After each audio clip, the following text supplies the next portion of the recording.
Namaku Nadia. Usia 32 tahun. Seorang wanita biasa dari keluarga sederhana yang menikah dengan pria yang dulu kukira akan menjadi pendamping hidup yang bisa kuandalkan. Namanya Reza. Kami menikah 5 tahun lalu atas dasar cinta, walau keluarganya tak begitu merestui. Terutama ibu mertuaku, Bu Ratna, yang sejak awal selalu menganggapku tidak sepadan. Anak saya itu lulusan luar negeri, Nadia. Kamu cuma pegawai administrasi di kantor kecil. Apa kamu yakin bisa bahagiakan dia? Begitu ucapan pertamanya saat kami bertemu. Kata-kata itu menancap kuat, tapi saat itu Reza berdiri di sisiku. Ia menggenggam tanganku dan berkata yakin bahwa cinta kami bisa melawan segalanya. Ternyata cinta saja tidak cukup. 2 tahun setelah menikah, Reza memutuskan keluar dari pekerjaannya dan mencoba berbisnis. Awalnya aku mendukung. Aku bantu mencairkan tabungan, bahkan meminjam sedikit uang dari teman kerjaku. Tapi usahanya gagal. 2 kali bangkrut. Dan sejak saat itu, Reza enggan mencari kerja lagi. Dia bilang, aku lelah jadi budak korporat. Maka, sejak itu akulah yang menanggung semua kebutuhan rumah tangga kami. Dari bayar sewa kontrakan, belanja, listrik, hingga cicilan motor. Reza, dia lebih sering rebahan, main game, atau nongkrong sama teman-temannya yang juga sama-sama nganggur. Aku coba sabar, berharap Reza bangkit. Tapi makin lama, harapanku makin pudar. Apalagi dengan sikap mertua yang seperti duri di daging. Setiap kali aku datang ke rumah mereka, selalu ada sindiran, selalu ada cibiran. Masak istri kerja, suami malah di rumah. Dunia memang sudah kebolak-balik, kata Bu Ratna sambil menyeruput teh. Matanya tajam menatapku. Aku hanya tersenyum pahit. Di hadapan suamiku, Bu Ratna bersikap seolah-olah perhatian. Tapi di belakang, dia tak pernah melewatkan kesempatan untuk merendahkanku. Lalu muncullah dia, Dinda, adik iparku. Si bungsu kesayangan yang sejak dulu memang dimanjakan. Cantik, modis, dan pintar bersandiwara. Dinda baru lulus kuliah dan sementara tinggal di rumah orang tuanya, menunggu pekerjaan. Atau begitulah katanya.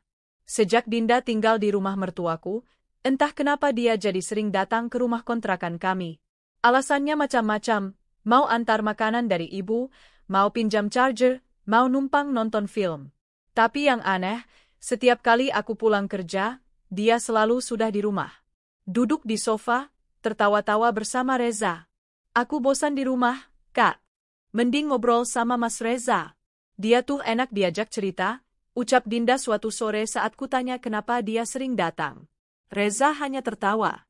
Dinda itu kayak adat sendiri, sayang. Kamu jangan cemburuan begitu. Cemburu? Bukan. Aku hanya merasa ada yang janggal.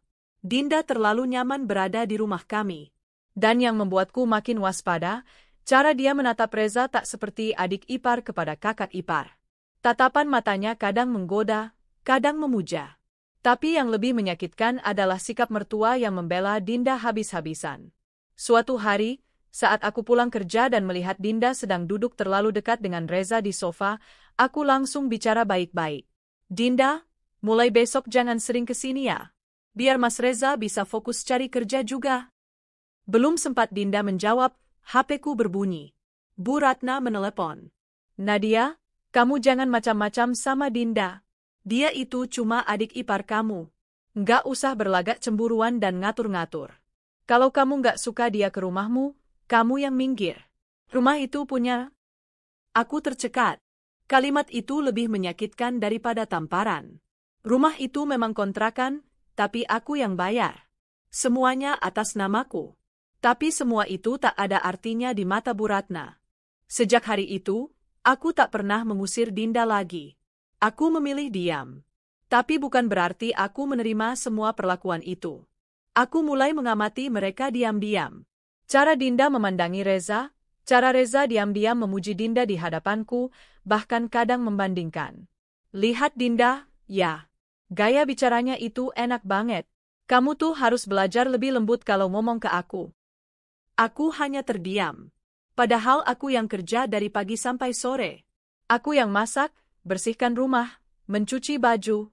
Sementara mereka bersantai dan bercanda tanpa beban. Tapi aku tahu, kesabaranku akan habis jika aku terus begini. Puncaknya, saat acara arisan keluarga di rumah mertua. Aku datang dengan pakaian biasa, kemeja lengan panjang dan rok hitam polos. Tak sempat berdandan karena baru pulang kerja. Saat aku masuk, semua mata menatapku sejenak lalu kembali berbincang. Tapi Bu Ratna, seperti biasa, langsung melontarkan komentar. Nadia, kamu nggak sempat pakai bedak ya? Atau beneran nggak ada bedaknya? Sontak beberapa orang tertawa kecil. Aku hanya menunduk, malu. Dinda, yang duduk di sebelah Reza, hanya tersenyum miring sambil memainkan rambutnya. Mbak Nadia memang simple banget, Bu. Nggak suka ribet. Mungkin itu yang bikin Mas Reza betah di rumah. Kalimat itu terdengar manis di permukaan, tapi aku tahu itu sindiran. Reza tak berkata apa-apa. Ia hanya menunduk sambil memainkan ponselnya. Setelah arisan, saat aku hendak pulang, aku mendengar obrolan Bu Ratna dengan Dinda. Kamu tuh lebih cocok sama Reza. Kalau kamu jadi istrinya, ibu yakin hidup Reza nggak kayak sekarang. Kamu bisa bangkitkan dia. Dinda tertawa kecil. Bu. Jangan ngomong gitu. Mbak Nadia bisa dengar? Aku merasa tubuhku gemetar. Ingin rasanya aku masuk dan berteriak bahwa aku tak pantas diperlakukan seperti ini. Tapi aku tahan. Karena aku tahu, belum waktunya. Malam itu, aku menangis di kamar. Tapi itu bukan tangisan lemah. Itu tangisan karena aku sadar, aku harus bangkit. Aku tak bisa terus-terusan diinjak. Aku harus mencari cara untuk membuka semua kedok mereka. Aku tahu satu hal dengan pasti, aku tak akan diam lebih lama lagi. Setelah malam itu, aku tahu satu hal, jika aku terus bersikap lembut dan diam, aku akan terus diinjak. Aku akan terus dipermalukan.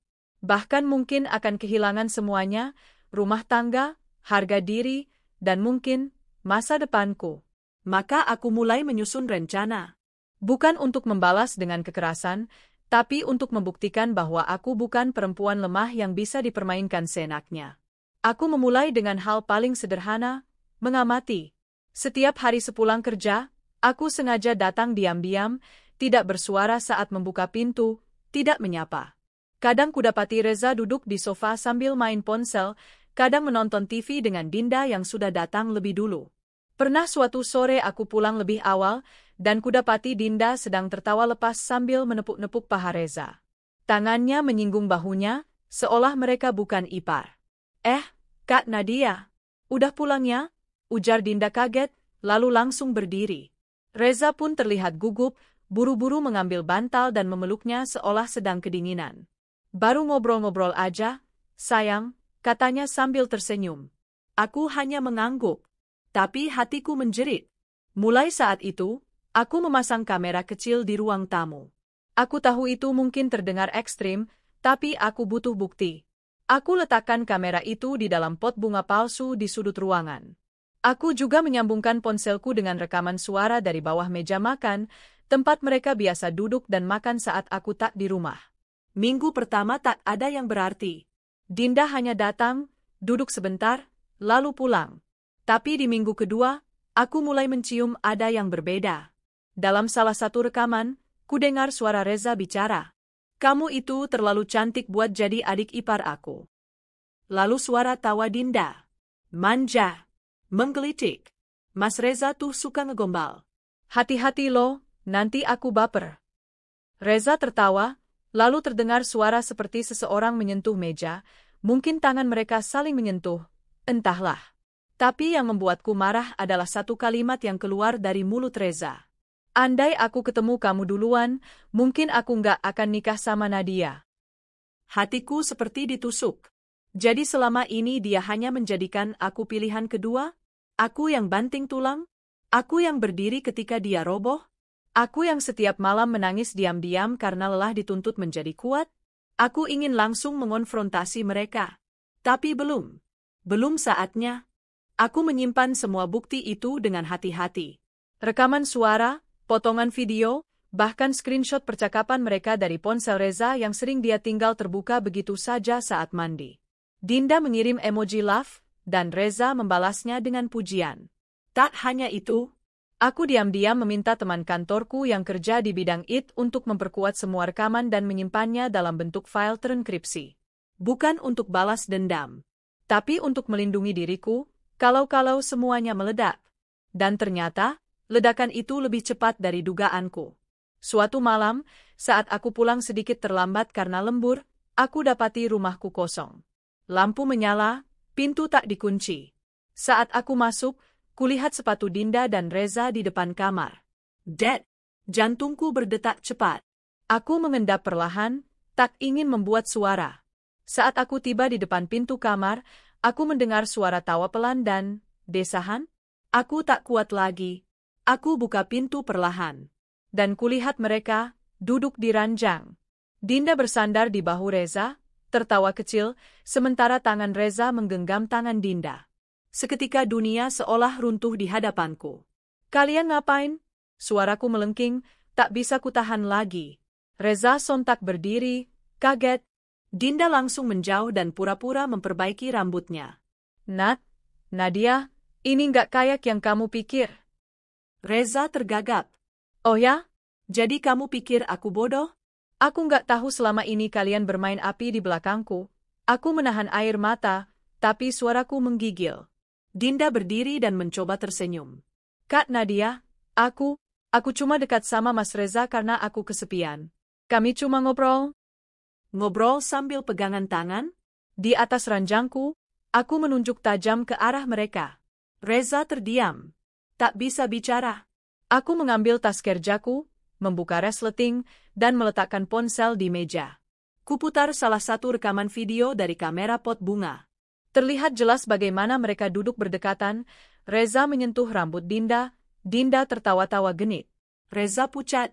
Dinda gemetar. Aku udah cukup sabar. Tapi sekarang kalian harus memilih, aku atau semua kebohongan ini. Dinda mulai menangis. Aku nggak sengaja, Kat. Aku sayang Mas Reza. Berhenti manggil dia Mas. Aku berteriak, air mataku pecah. Malam itu, Reza diusir dari rumah. Aku kunci pintu. Dinda pulang ke rumah mertuaku, dan keesokan harinya, Bu Ratna meneleponku. Nadia, kamu apa-apaan? Musir anak saya. Mempermalukan adiknya? Aku tak langsung menjawab. Aku hanya mengirimkan video dan rekaman suara ke ponselnya. Tak lama kemudian, ia mengirim voice note. Gak mungkin Reza dan Dinda.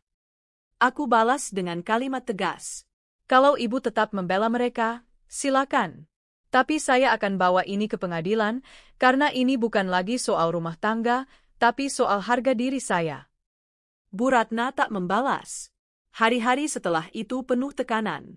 Reza merengek minta maaf, Dinda menghubungiku lewat akun fake meminta kesempatan bicara.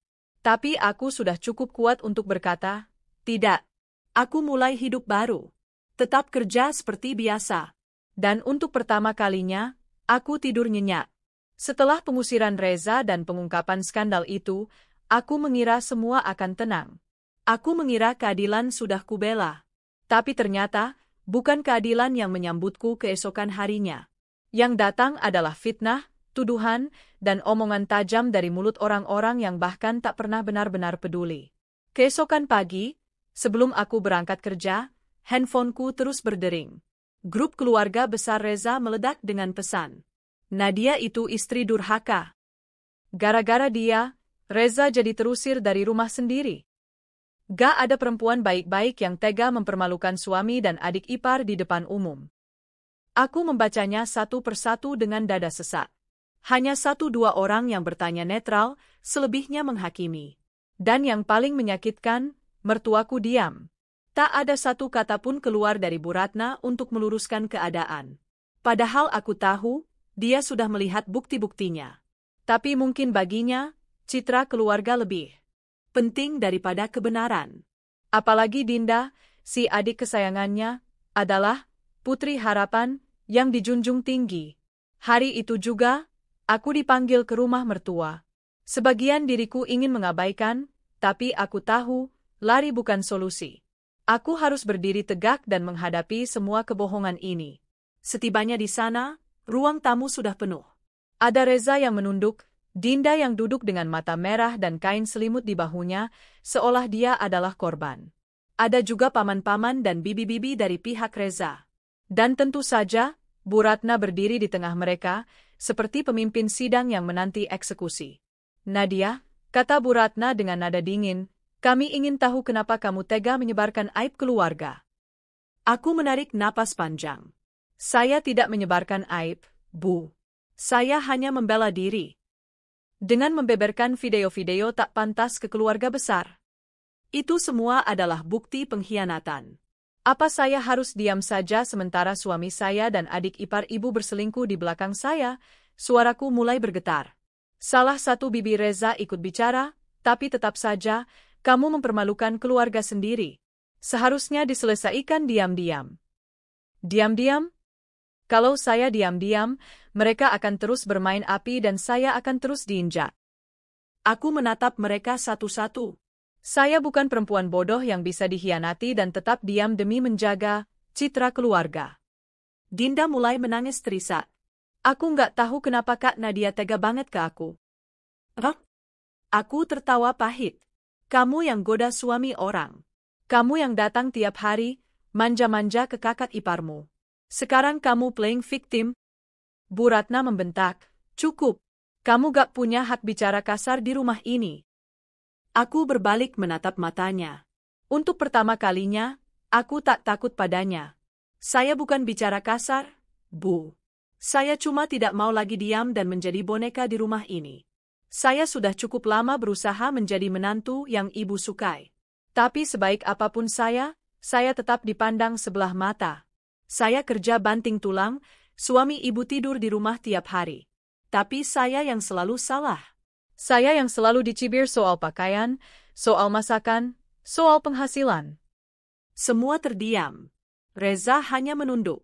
Tak satu kata pun ia lontarkan untuk membelaku. Aku hanya ingin dihormati sebagai istri, sebagai manusia, kataku pelan, menahan air mata. Tapi kalian terlalu sibuk membela Dinda, seolah dia anak emas yang tak bisa salah.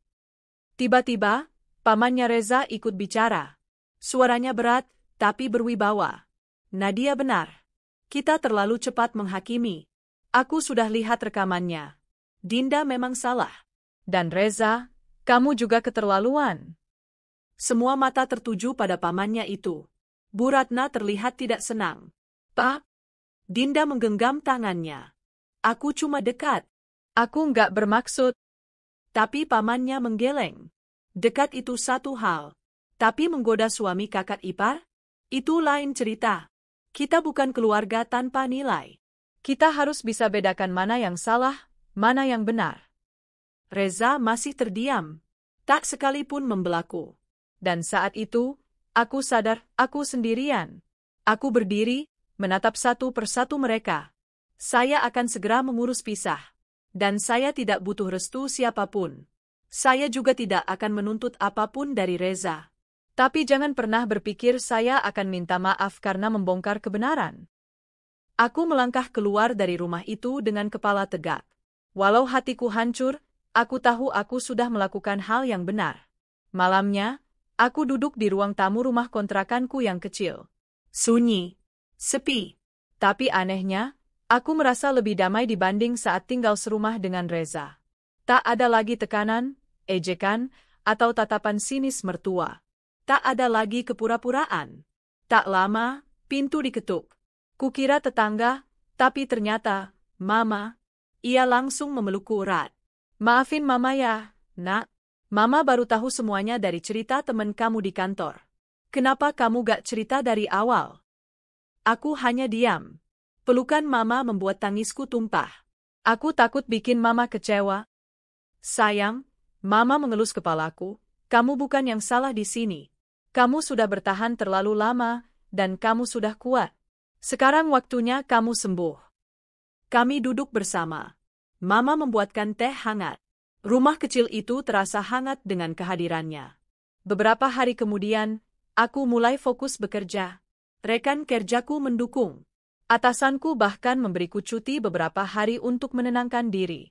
Di tengah semua itu, aku mulai menerima kenyataan bahwa kadang, Orang yang paling kita percaya bisa jadi orang yang paling menyakiti. Reza menghubungiku beberapa kali. Lewat pesan, lewat email. Tapi tak sekalipun aku jawab. Aku sudah cukup terluka. Aku tak butuh penjelasan. Yang kubutuhkan hanyalah ketenangan dan keberanian untuk melanjutkan hidup. Yang paling mengejutkan adalah ketika aku tahu Dinda dikeluarkan dari tempat kerjanya. Rupanya, rekaman video itu tersebar. Entah siapa yang membocorkan, mungkin salah satu kerabat yang ikut pertemuan itu. Tapi satu hal yang pasti, orang-orang mulai tahu siapa sebenarnya korban dan siapa pemangsa. Bu Ratna akhirnya datang menemuiku. Sendiri. Dengan wajah yang tak lagi angkuh. Nadia, ibu datang bukan untuk marah, tapi untuk minta maaf. Aku tak menyangka, bahkan tak mengira perempuan itu akan mengakui kesalahan.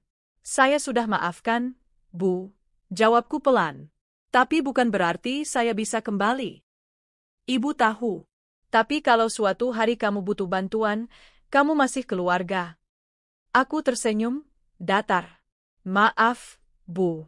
Keluarga bagi saya bukan yang menghancurkan, tapi yang mendukung.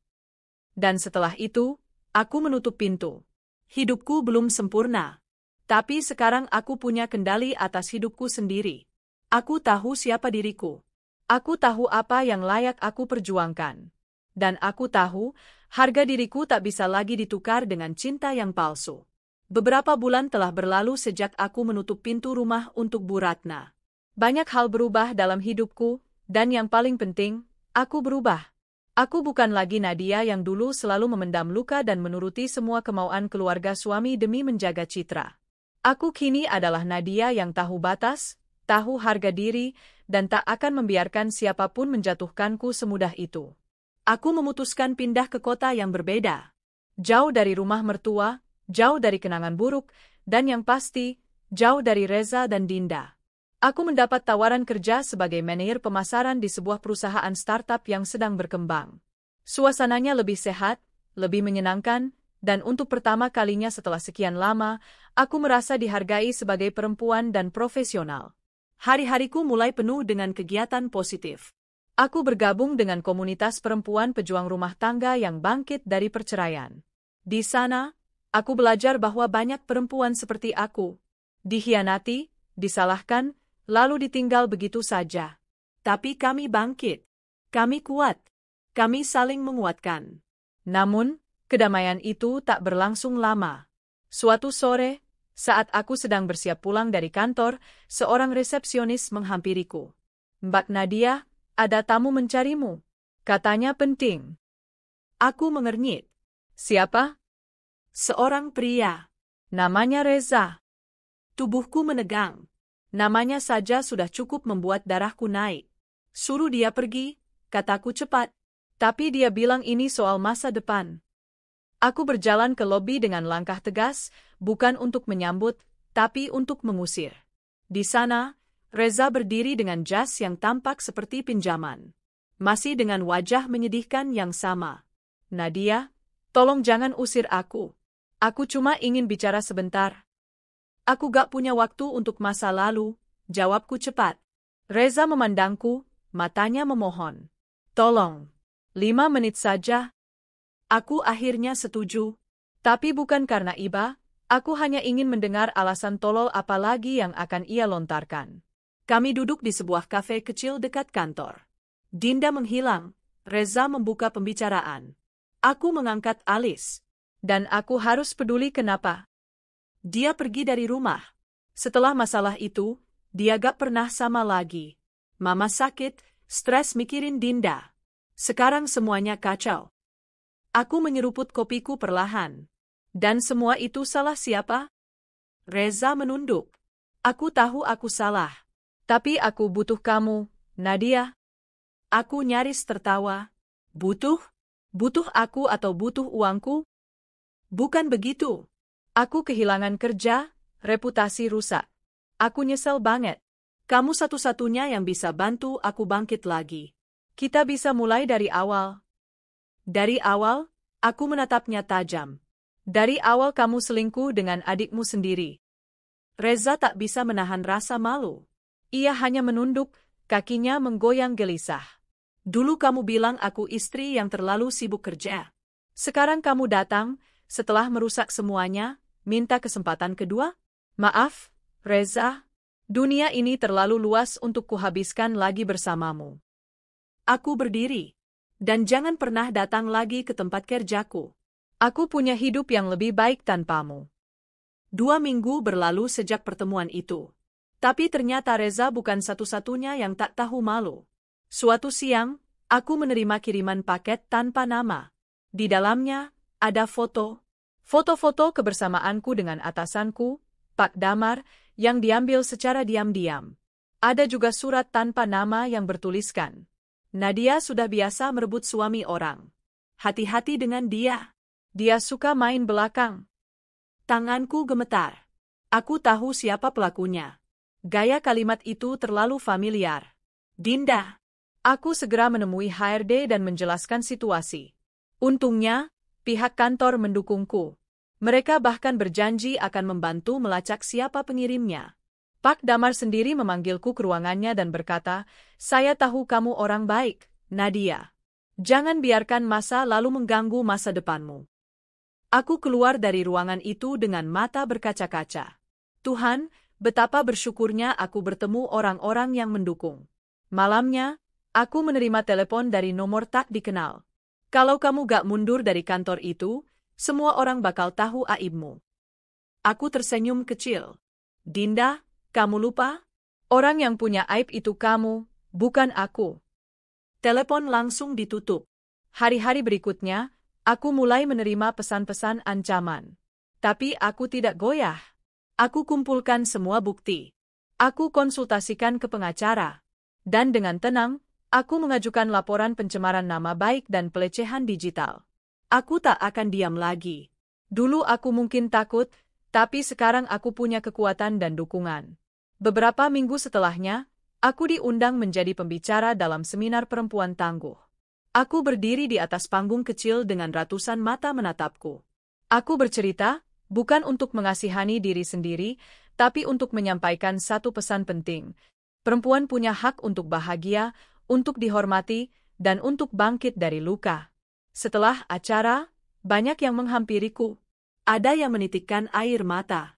Ada yang memelukku sambil berkata, "Kak, ceritamu sama persis dengan hidupku." Dan di sanalah aku benar-benar sadar, aku tidak sendiri. Beberapa bulan kemudian, aku mendengar kabar dari seorang teman lama. Reza kini menjadi buruh proyek di luar kota. Dinda, kabarnya melahirkan anak dari seorang pria yang sudah menikah dan kini hidup bersembunyi dari masyarakat. Aku tidak bersorak, tidak senang, tapi juga tidak sedih. Mereka menuai apa yang mereka tanam. Dan aku sedang menanam masa depan baru. Satu sore yang indah, aku duduk di taman membaca buku, dan seorang pria duduk di bangku sebelahku. Aku tersenyum sopan, dan dia membalas dengan senyum hangat. "Kamu Nadia, ya?" Aku kaget, tapi mengangguk. "Aku Zaki. Kakakku pernah kerja bareng kamu di Jakarta? Katanya kamu orang paling tangguh yang pernah dia kenal." Aku tertawa kecil. "Ah, itu terlalu berlebihan." Kami pun berbincang lama. Dan dari percakapan itu, aku tahu, mungkin Tuhan sedang mengirimkan seseorang yang baru dalam hidupku. Tapi kali ini, aku tak terburu-buru. Aku belajar bahwa sebelum mencintai orang lain, aku harus pulih dan mencintai diriku sendiri terlebih dahulu. Pagi itu, aku membuka tirai jendela kamar apartemenku dan membiarkan sinar matahari menari masuk, menghangatkan wajahku. Ada ketenangan di dadaku yang belum pernah kurasakan sejak lama. Aku sudah terlalu lama hidup dalam tekanan, dibungkam oleh rasa malu, dipermalukan oleh orang-orang yang seharusnya melindungiku. Tapi sekarang, aku bebas. Karirku di perusahaan terus berkembang. Atasanku, Pak Damar, yang awalnya hanya percaya pada kemampuanku, kini memberiku lebih banyak tanggung jawab. Aku dipercaya memimpin sebuah proyek kerja sama internasional. Awalnya sempat ragu, tapi aku tahu, kalau bukan aku yang percaya pada diriku, siapa lagi? Dalam proses mengembangkan proyek itu, aku semakin sering berinteraksi dengan Zaki, pria yang kutemui di taman beberapa waktu lalu. Ternyata dia adalah konsultan independen yang juga terlibat dalam proyek ini. Sifatnya hangat dan sopan, tapi juga cerdas dan tegas saat bekerja. Kami cepat akrab, meski aku tetap menjaga jarak, takut hatiku belum sepenuhnya pulih. Suatu hari, Zaki menatapku dengan serius seusai rapat. Nadia, boleh aku bicara jujur? Aku mengangguk perlahan. Awalnya aku hanya kagum karena cerita hidupmu luar biasa. Tapi makin sering ngobrol, aku sadar, aku nyaman sama kamu. Boleh aku deketin kamu lebih dari sekadar rekan kerja? Pertanyaan itu membuat jantungku berdebar, bukan karena gugup, tapi karena bahagia. Untuk pertama kalinya, ada seseorang yang menghampiriku bukan karena ingin memanfaatkanku, bukan karena terpaksa, dan bukan karena merasa lebih hebat dariku. Aku menghela napas. Zaki, aku belum bisa janji apa-apa. Tapi, aku nggak akan tutup pintu. Terima kasih karena sudah melihat aku lebih dari masa laluku. Dia tersenyum. Aku akan sabar. Aku bukan Reza, dan aku nggak akan biarin kamu terluka lagi.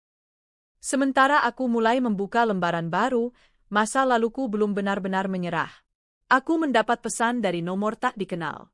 Jangan merasa paling benar, Nat. Hidupmu belum tentu semulus itu. Ingat, kita tahu aibmu. Aku tak kaget.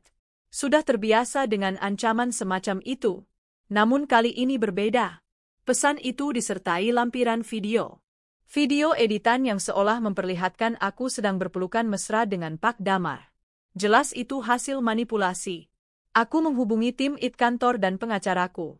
Kami tahu, ini sudah masuk ranah pencemaran nama baik dan pemalsuan bukti. Sialnya, video itu sempat tersebar di grup kantor. Meski tak banyak yang percaya, tetap saja itu merusak suasana.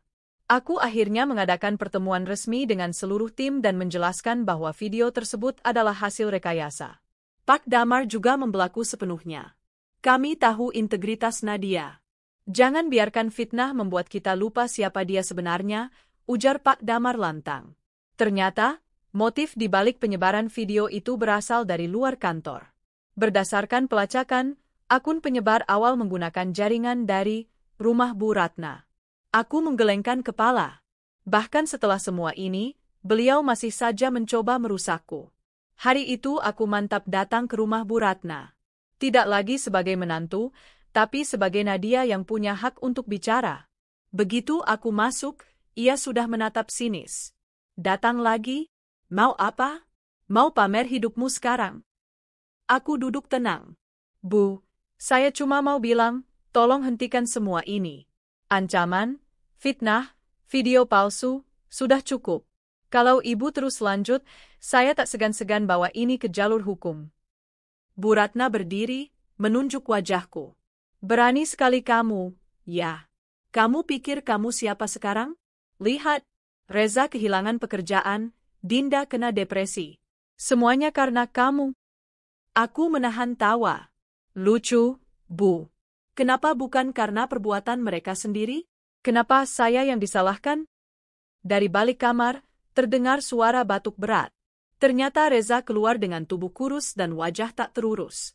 Nadia, kamu kejam. Aku menatapnya datar. Kalian yang kejam dulu. Aku hanya membela diriku. Tiba-tiba Dinda ikut keluar. Rambutnya acak-acakan, tubuhnya lebih kurus dari terakhir kali kulihat. Jadi kamu puas sekarang? Ya? Lihat kami seperti ini? Bahagia? Tanyanya tajam. Aku berdiri. Aku nggak bahagia melihat kalian menderita. Tapi aku lega karena kalian akhirnya merasakan apa itu akibat dari perbuatan sendiri. Sebelum aku pergi, aku tinggalkan sebuah map di meja. Di dalamnya, salinan surat peringatan dari pengacara, bukti digital pemalsuan video, dan potensi tuntutan pidana. Saya belum bawa ke polisi. Tapi kalau semua ini terulang, saya tak akan ragu. Beberapa bulan kemudian, aku dihubungi oleh pengacaraku. Bu Nadia, kasus pencemaran nama baik itu sudah selesai. Pihak yang bersangkutan mengirim surat permintaan maaf dan menyatakan tidak akan mengulanginya lagi. Jika ibu mau melanjutkan proses hukum, kita tetap bisa, tapi kalau tidak, kasus bisa ditutup. Aku hanya tersenyum. Kita tutup saja. Aku sudah cukup puas mereka tahu aku tak bisa diinjak lagi. Di sela-sela kesibukan, hubungan aku dan Zaki semakin dekat. Tapi bukan dalam romansa yang gegabah. Kami saling mengenal lebih dalam, tentang mimpi, ketakutan, dan masa lalu masing-masing. Suatu malam, kami duduk di balkon apartemenku sambil menikmati teh hangat. Nadia, Zaki mulai bicara. Aku tahu kamu pernah patah, dan aku gak bisa janji semuanya akan selalu mulus.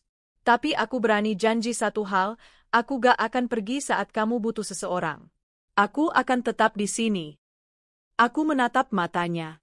Untuk pertama kalinya, aku percaya, bukan pada orang lain, tapi pada diriku sendiri, bahwa aku pantas dicintai dengan cara yang benar.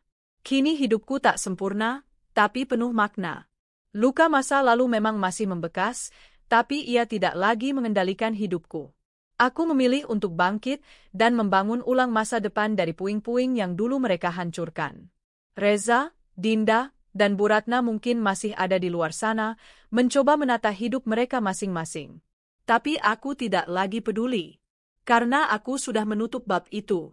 Dan kini aku menulis kisah baru, kisah tentang perempuan yang memilih berdiri saat dunia berusaha menjatuhkannya. Pagi itu, aku membuka tirai jendela kamar apartemenku dan membiarkan sinar matahari menari masuk, menghangatkan wajahku. Ada ketenangan di dadaku yang belum pernah kurasakan sejak lama. Aku sudah terlalu lama hidup dalam tekanan, dibungkam oleh rasa malu, dipermalukan oleh orang-orang yang seharusnya melindungiku. Tapi sekarang, aku bebas. Karierku di perusahaan terus berkembang. Atasanku, Pak Damar, yang awalnya hanya percaya pada kemampuanku, kini memberiku lebih banyak tanggung jawab. Aku dipercaya memimpin sebuah proyek kerjasama internasional. Awalnya sempat ragu, tapi aku tahu, kalau bukan aku yang percaya pada diriku, siapa lagi? Dalam proses mengembangkan proyek itu, aku semakin sering berinteraksi dengan Zaki, pria yang kutemui di taman beberapa waktu lalu. Ternyata dia adalah konsultan independen yang juga terlibat dalam proyek ini. Sifatnya hangat dan sopan, tapi juga cerdas dan tegas saat bekerja. Kami cepat akrab, meski aku tetap menjaga jarak, takut hatiku belum sepenuhnya pulih. Suatu hari, Zaki menatapku dengan serius seusai rapat. Nadia, boleh aku bicara jujur? Aku mengangguk perlahan. Awalnya aku hanya kagum karena cerita hidupmu luar biasa. Tapi makin sering ngobrol, aku sadar, aku nyaman sama kamu. Boleh aku deketin kamu lebih dari sekadar rekan kerja? Pertanyaan itu membuat jantungku berdebar, bukan karena gugup, tapi karena bahagia. Untuk pertama kalinya, ada seseorang yang menghampiriku bukan karena ingin memanfaatkanku, bukan karena terpaksa, dan bukan karena merasa lebih hebat dariku. Aku menghela napas.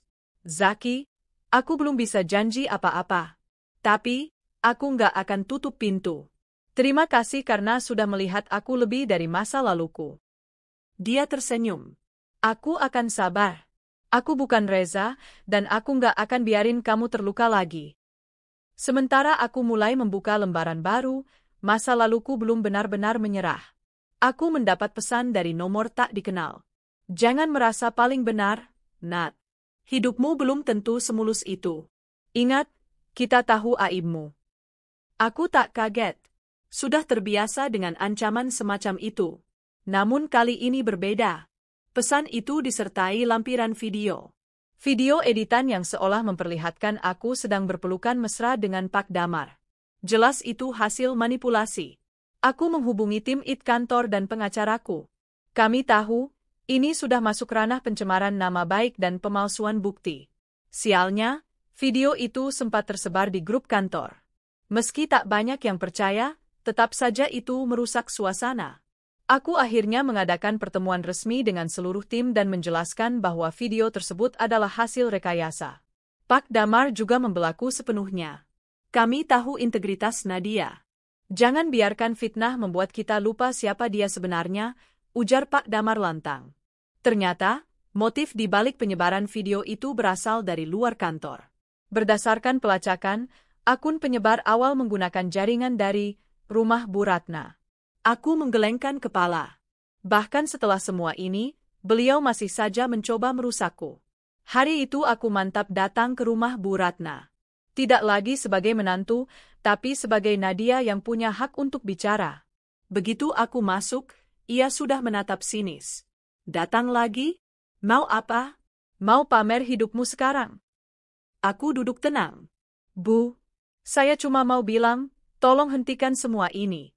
Ancaman, fitnah, video palsu, sudah cukup.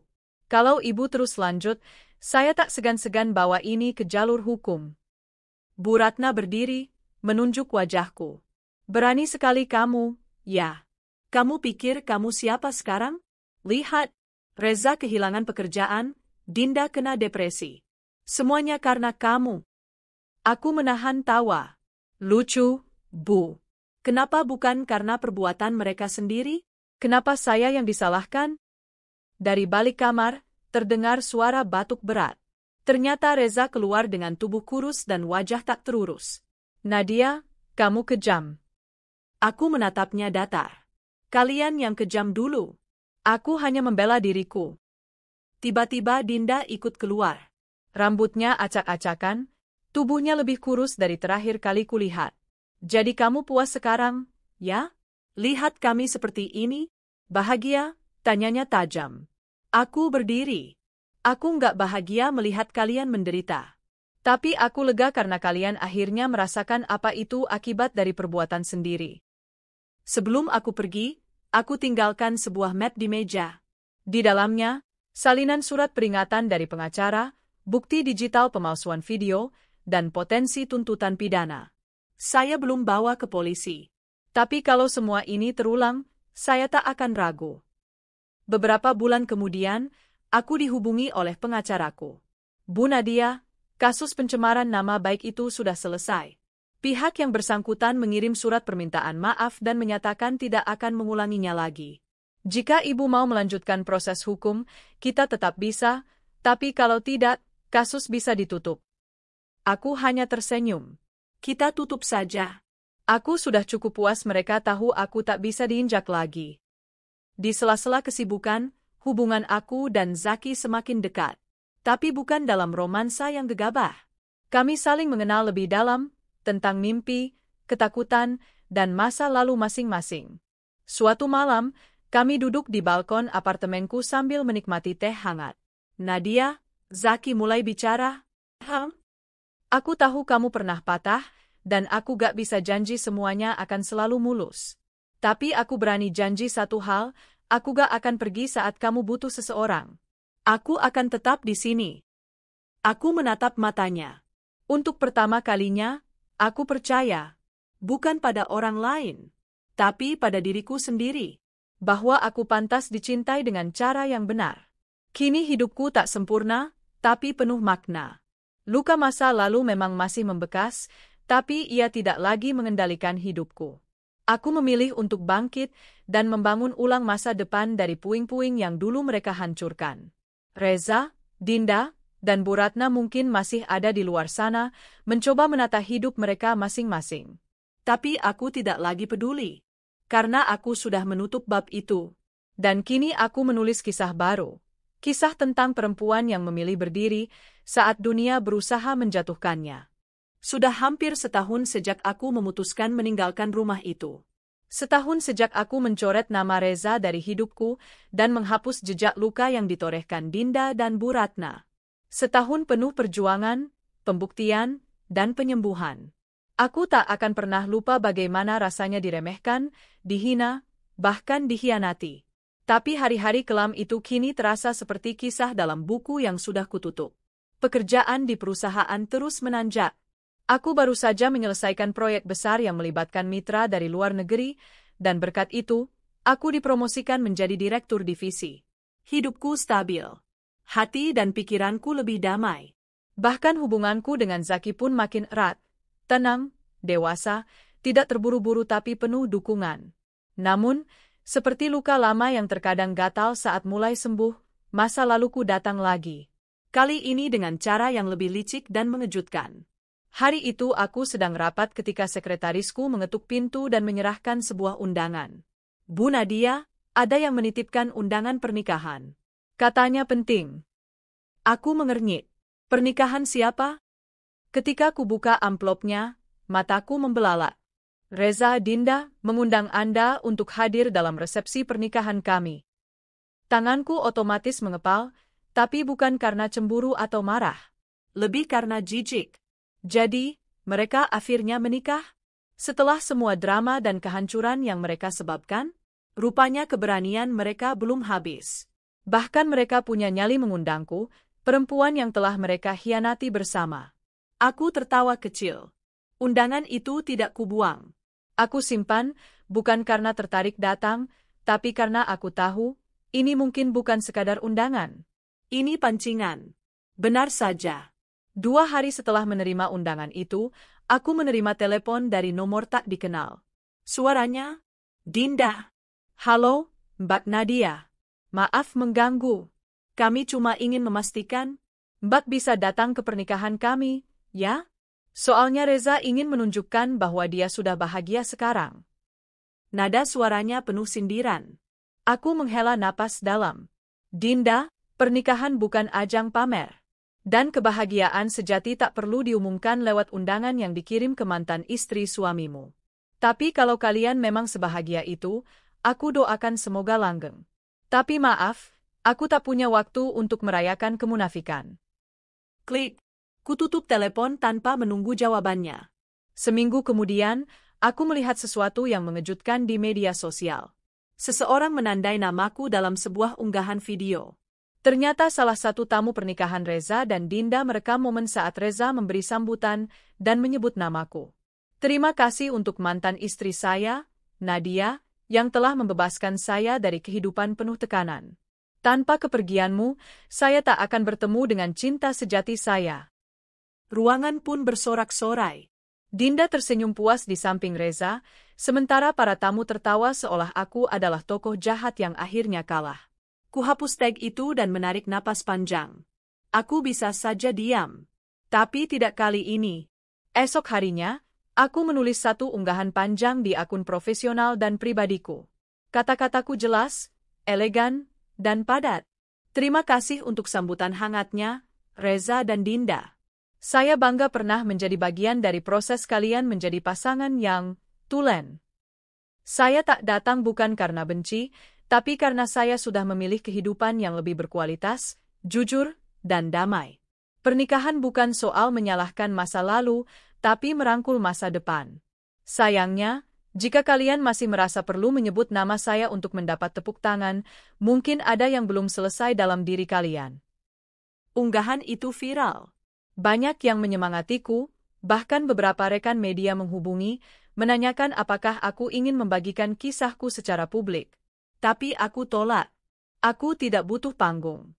Aku hanya ingin mereka tahu, aku tak bisa diinjak seenaknya. Namun badai tak berhenti di situ. Beberapa minggu setelah pernikahan mereka, Bu Ratna datang ke kantorku. Ia terlihat jauh berbeda, lebih tua, wajahnya pucat, dan tubuhnya lebih kurus. Nadia, bisa kita bicara? Aku membiarkan dia masuk, tapi tetap menjaga jarak. Ada apa, Bu? Tanyaku dingin. Ia menatapku dengan mata yang penuh air mata. Nadia, Reza ditipu. Setelah menikah, Dinda mulai berubah. Dia sering pergi, menghambur-hamburkan uang, dan diam-diam menjual mobil Reza. Ternyata dia punya pria lain. Aku menahan diri untuk tidak mengejek. Tapi hatiku bergejolak. Lalu kenapa ibu datang ke saya? Ibu minta tolong. Reza diancam penagih hutang. Dinda berutang besar atas nama Reza, dan sekarang dia kabur. Reza stres berat, dan dia mencoba bunuh diri 2 malam lalu. Aku terdiam. Antara simpati dan rasa dingin yang membatu. Ibu menyesal, Nat. Ibu salah. Ibu salah telah memperlakukan kamu seperti itu. Air mata Bu Ratna jatuh. Tapi entah kenapa aku tidak merasakan apapun.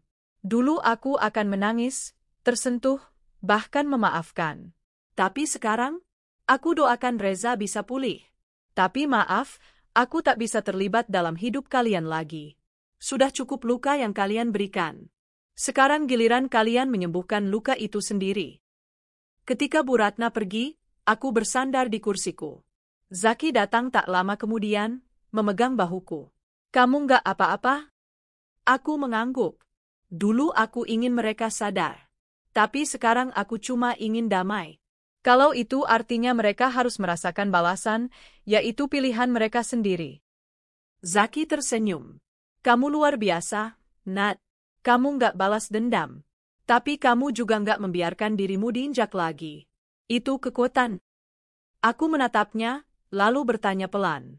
Kamu yakin sama aku, Zaki? Dengan semua masa lalu ini? Dia mengangguk cepat.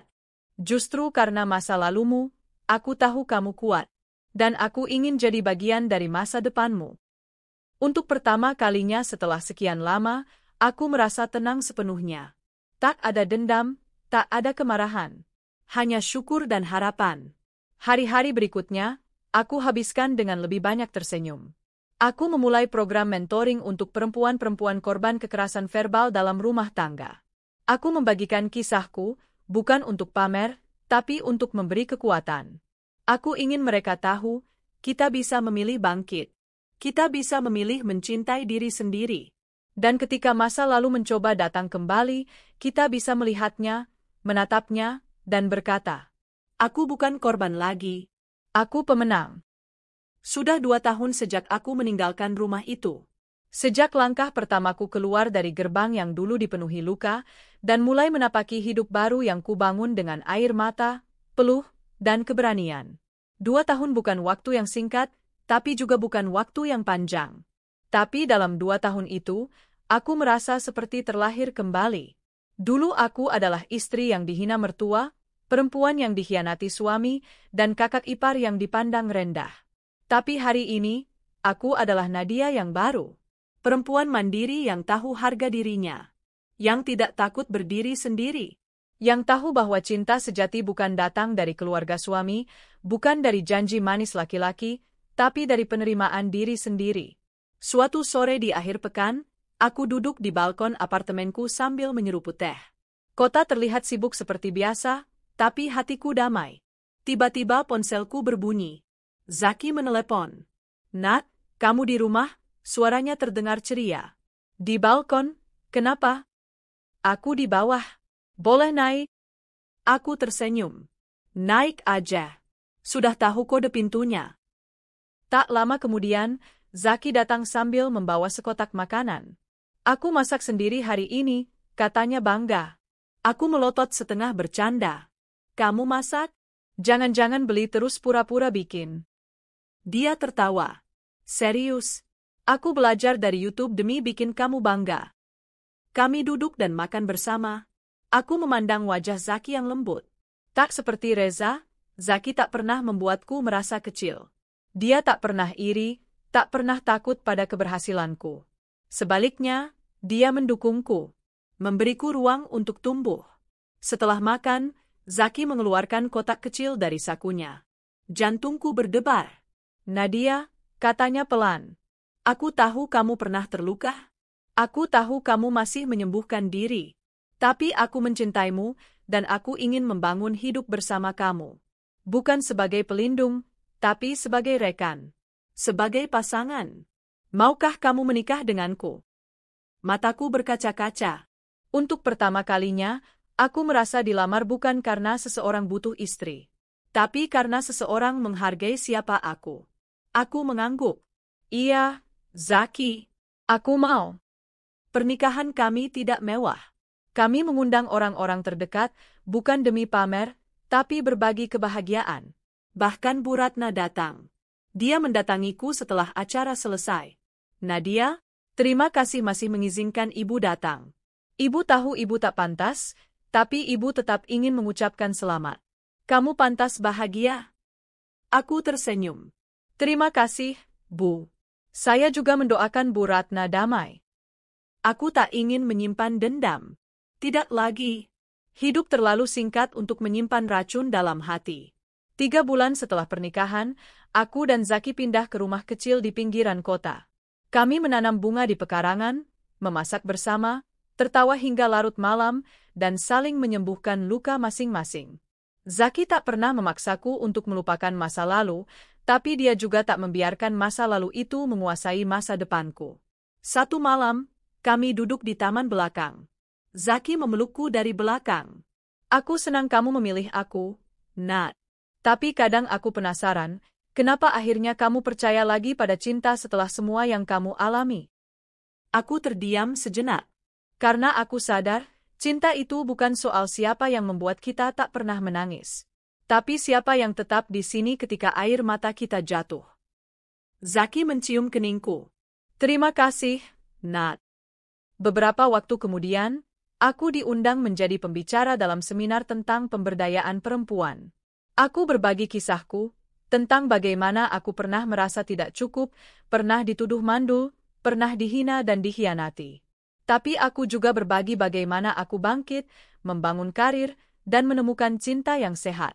Setelah seminar selesai, seorang perempuan muda menghampiriku. Mbak Nadia, saya juga pernah dilecehkan secara verbal oleh mertua. Tapi saya takut keluar dari pernikahan saya karena saya tak punya pekerjaan. Tapi setelah dengar cerita Mbak, saya ingin berubah. Saya ingin belajar dan mandiri. Aku menggenggam tangannya. Kamu bisa. Jangan pernah biarkan kata-kata orang lain mendikte nilai dirimu. Kamu berharga. Hari itu aku sadar, pengalaman pahitku bukan sia-sia.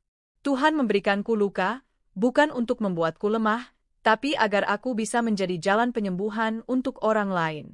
Suatu hari, saat pulang dari kantor, aku melewati sebuah warung kecil. Di sana duduk seorang lelaki kusam yang tampak lusuh dan tak terawat. Aku hampir tak mengenalinya, tapi itu Reza. Dia menunduk, tak berani menatapku. Aku tidak mengatakan apa-apa. Tidak menghina, tidak menyapa. Aku hanya diam sejenak, menatapnya, lalu melangkah pergi. Dulu aku ingin melihatnya hancur. Tapi sekarang aku hanya ingin menjauh. Luka yang dulu ia berikan, sudah lama tidak menyakitkan lagi. Aku tahu dia akan hidup dengan keputusan-keputusan buruknya. Tapi itu bukan urusanku lagi. Aku telah memilih jalan yang berbeda.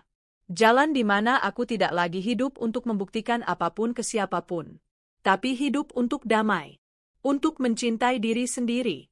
Sore itu, aku dan Zaki duduk menatap matahari terbenam di halaman rumah. Angin sejuk berhembus, aroma bunga Kamboja dari taman menguar pelan. Rumah kami kecil, tapi penuh cinta. Tidak ada teriakan. Tidak ada celaan. Tidak ada perselingkuhan.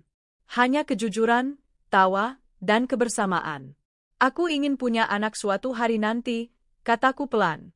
Tapi aku juga tahu, kalaupun tidak, aku tetap bahagia. Zaki menggenggam tanganku. Kita akan bahagia, Nat. Anak atau tidak, karena kita saling punya. Aku tersenyum. Ya, aku tak perlu jadi sempurna untuk dicintai. Aku hanya perlu menjadi aku sendiri. Itu sudah cukup. Dan untuk pertama kalinya dalam hidupku, aku merasa pulang. Bukan ke rumah orang lain, tapi ke diriku sendiri.